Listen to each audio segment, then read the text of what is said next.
যদিও বাংলাদেশে 27 তারিখের রাতটাকে খুব বেশি গুরুত্বের সাথে পালন করে, কিন্তু আসলে রমজানের শেষ দশকের 5টি বেজর রাতের যে কোনো রাতে কিন্তু কদর হয়ে যেতে পারে। তাই বুদ্ধিমান মুমিনের কাজ হচ্ছে 5টি বেজর রাতের প্রতিটি রাতেই সমানভাবে সমান গুরুত্বের সাথে আবাদত করে যাওয়া, তাহলে কিন্তু কদর আর মিস হবে না। আল্লাহ রসুল সাল্লাহ আলি সাল্লাম বলেছেন, মান হরিমা খাইরাহা ফাকদ হরিম। যে ব্যক্তি এই কদরের বরকত মাহাত্ম্য থেকে বঞ্চিত হলো, সে আসলেই বঞ্চিত হলো। কারণ পুরো রমাদানের মূল আকর্ষণ হচ্ছে এই কদর, কদরকে ঘিরেই সবকিছু। সো এই কদরের বরকত থেকে যারা বঞ্চিত হলো ফাকদ হরিম, তারা আসলেই বঞ্চিত। হি ইজ দ্য লুজার, সে আসলেই বঞ্চিত। আমরা বঞ্চিত হতে চাই না, আমরা গেইনার হতে চাই, আমরা বারাকা রহমত হাসিল করে নিতে চাই। আল্লাহ রসুল সাল্লাহ আলহি হাসাল্লাম এরশাদ করেছেন, ফালতামিসু ফিল আশরিল আওয়াখিরি মিনাল ভিতর। রমজানের শেষ 10 দিনের মানে শেষ দশকের বেজর রাতগুলোতে কদর তালাশ করো। তার মানে বাংলাদেশে আজকে থেকে শুরু হয়ে গিয়েছে। তার মানে 21-এর রাত, 23-এর রাত, 25-এর রাত, 27-এর রাত এবং 29-এর রাত, এই 5টি বেজর রাত, অড নাইটসগুলো, 5টি রাতের যে কোনো একটি রাতেই কিন্তু কদর হয়ে যেতে পারে।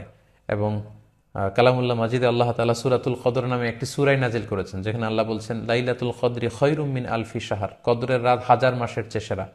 1000 মাসে হয় 83 বছর 4 মাস।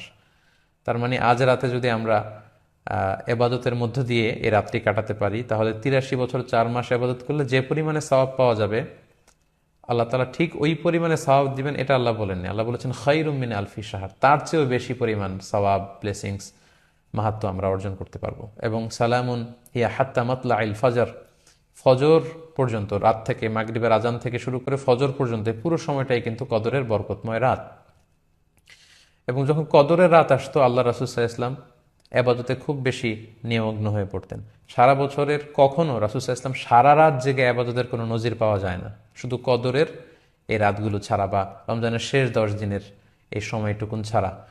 হাদিস শরীফে এসেছে, ইদা জা আল আশরা আহিয়াল লাইলা ওয়া আইকাযা আহলা ওয়া জাদ্দা ওয়া শাদ্দাল মিইসার।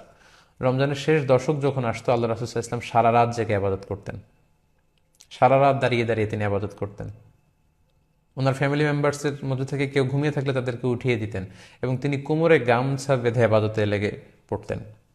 এখানে রূপক অর্থে কোমরে গামছা বেঁধে বোঝানো হচ্ছে মানে ইবাদত করার জন্য তিনি এতই উদ্গ্রীব হয়ে পড়তেন, কখনো বছরের কোনো সময় এতটা উদ্গ্রীবতা রাসূল সাল্লাল্লাহু আলাইহি ওয়াসাল্লামের মধ্যে দেখা যেত না। এবং আল্লাহর হাবিব সাল্লাল্লাহু আলাইহি ওয়াসাল্লাম ইরশাদ করেছেন, মান কামা লাইলাতাল কদরি ঈমানান ওয়া ইহতিসাবা গুফিরা লাহু মা তাকদ্দামা মিন যামবি। যে ব্যক্তি এই কদরের রাতে কিয়ামুল লাইল করবে, আল্লাহ তাআলা তার পূর্বের সব গুনাহ মাফ করে দিবে। তাই কদরের রাতে আপনারা বেশি বেশি কিয়াম করুন, দীর্ঘ সময় দাঁড়িয়ে নফল নামাজ পড়ুন, লম্বা সময় দাঁড়িয়ে থাকুন, লম্বা রুকু করুন, লম্বা সিজদা করুন।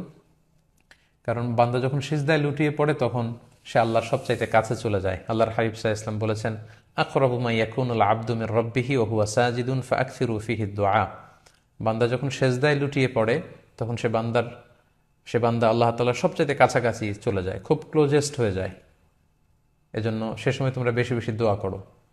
তাই লম্বা কিয়াম করুন, কোরআন তেলাওয়াত করুন এবং সিজদায় পড়ে আল্লাহর কাছে দোয়া করুন।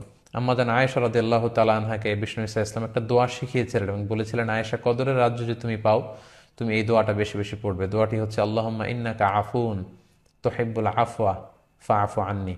এর মানে হচ্ছে, হে আল্লাহ, আপনি ক্ষমাশীল, নিশ্চয়ই আপনি ক্ষমাশীল, আপনি ক্ষমা করাকে আল্লাহ খুব পছন্দ করেন, আল্লাহ এই বরকতের রাতে আপনি আমাকে ক্ষমা করে দেন। তাই এই দোয়াটি যেন আমরা খুব বেশি বেশি করি। আল্লাহ রাসূল সাল্লাল্লাহু আলাইহি ওয়াসাল্লাম রমাদানের এই শেষ দশকে এতেকাফ করতেন। প্রতি বছর তিনি এতেকাফ করেছেন রমজানের শেষ 10 দিন, এবং যে বছর তিনি ইন্তেকাল করবেন সে বছর তিনি 20 দিন এতেকাফ করেছিলেন।